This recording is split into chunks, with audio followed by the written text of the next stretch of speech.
சிவகங்கை மாவட்டம் மானாமதுரை காவல் நிலையத்துக்குட்பட்ட இளைஞரை காவல்துறை கைது செய்திருக்கிறது. கைது செய்து ஏதோ காரணத்திற்காக அவரை விசாரணை என்கின்ற பெயரில் தீவிரமாக அவரை அடித்து உதைத்தன் காரணமாக அவர் நேற்று காலையில் இறந்திருக்கிறார். இது தொடர்ச்சியாக காவல் நிலையங்களிலே காவல்துறையால் அடித்து கொல்லப்படுகின்ற சம்பவங்கள் இந்த ஆட்சியிலே தொடர்கதையாகி இருக்கிறது. இதற்கு ஒரு தீர்க்கமான முடிவை எடுக்காத இந்த அரசு இதற்கு உண்டான காவல்துறை அதிகாரிகளை இதுவரையில் ஏன் நடவடிக்கை எடுக்கவில்லை? ஒரு தாழ்த்தப்பட்ட வகுப்பை சார்ந்தவன் என்பதற்காக அலட்சியப்படுத்துவது காவல்துறையாக இருந்தாலும், அது அரசியலாக இருந்தாலும் அலட்சியப்படுத்துவது வேதனையாக இருக்கின்றது. அது புரட்சி பாரதம் வன்மையாக கண்டிக்கிறது. உடனடியாக அந்த காவல் நிலையத்தில் இருக்கின்ற காவலர்கள், உதவி ஆய்வாளர், மாவட்ட துணை கண்காணிப்பாளர், மாவட்ட கண்காணிப்பாளர் இதுவரையில் அனைவர் மீதும் நடவடிக்கை எடுத்து வழக்கு பதிவு செய்து அவர்களை கைது செய்ய வேண்டும் என்று புரட்சி பாரதம் கோரிக்கை வைக்கின்றது. அதே போல நாங்குநேரி பகுதியில கூட எதிரிலே இருப்பவர்களை எல்லாம்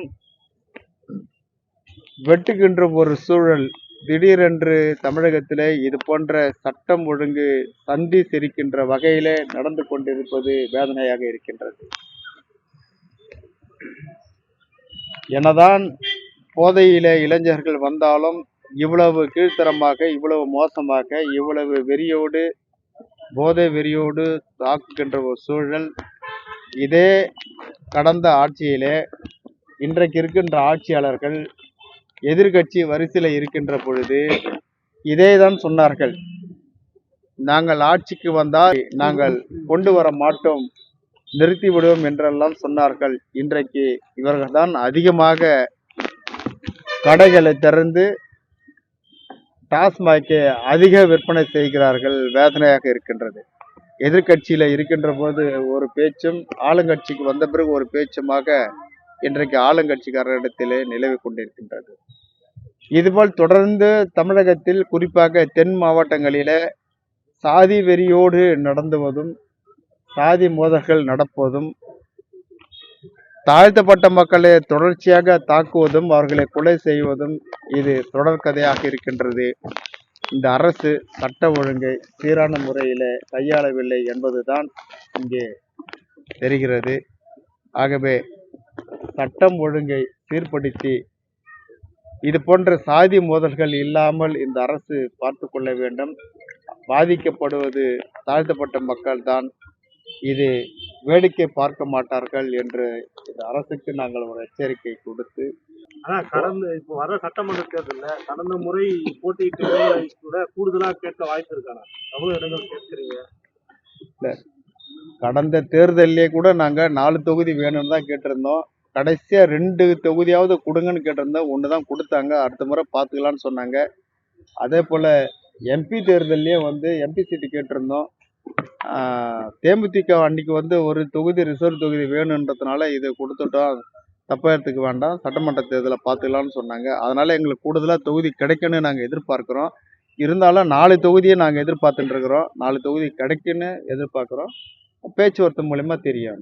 குறிப்பாக எந்தெந்த தொகுதி? இல்லை, 6 தொகுதி எழுதி கொடுத்துருக்குறோம். 6ல் அது 4 கேட்டிருக்கிறோம். அதில் வேலூர் மாவட்டம், ராணிப்பேட்டை மாவட்டம், காஞ்சி மாவட்டம், செங்கல்பட்டு மாவட்டம். தேர்தல் அறிக்கை ஒவ்வொரு அரசியல் கட்சியை கொடுக்கின்ற தேர்தல் அறிக்கை தான் அந்த தேர்தல் அறிக்கை இருக்குது. அதனால் மக்கள் தேர்தல் அறிக்கையை மட்டுமே நம்ப மாட்டாங்க, அதை மட்டுமே ஏற்றுக்கொள்ளவும் மாட்டாங்க.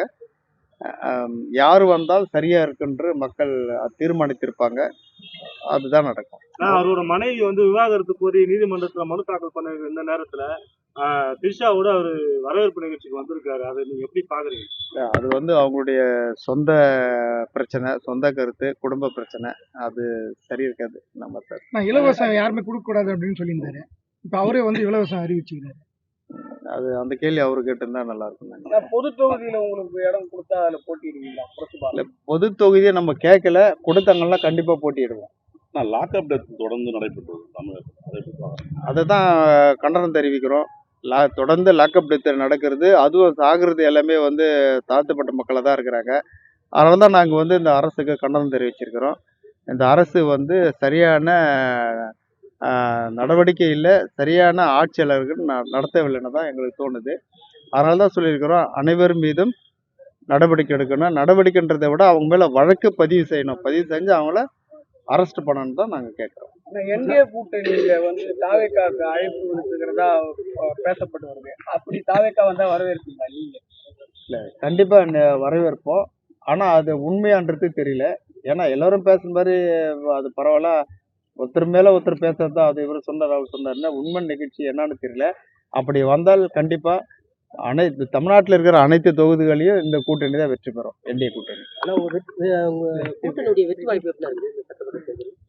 நல்லா தான் இருக்குது, பிரகாசமாக தான் இருக்குது. அதாவது தாவேக்க வந்தாக்கா 100% வெற்றி. செய்திகளை உடனுக்குடன் தெரிந்து கொள்ள கீழ்கண்ட கேபிள் மற்றும் டிடிஹெச் நெட்வொர்க்குகளில் எம்நாடு செய்தி தொலைக்காட்சியை காணுங்கள். பாதகம் செய்பவரை கண்டால் நாம் பயம் கொள்ளலாகாது பாப்பா. மோதி மிதித்து விடு பாப்பா, அவர் முகத்தில் உமிழ்ந்து விடு பாப்பா. அண்மை செய்திகளை உடனுக்குடன் தெரிந்து கொள்ள இணைந்திருங்கள் எம்நாடு தொலைக்காட்சியுடன்.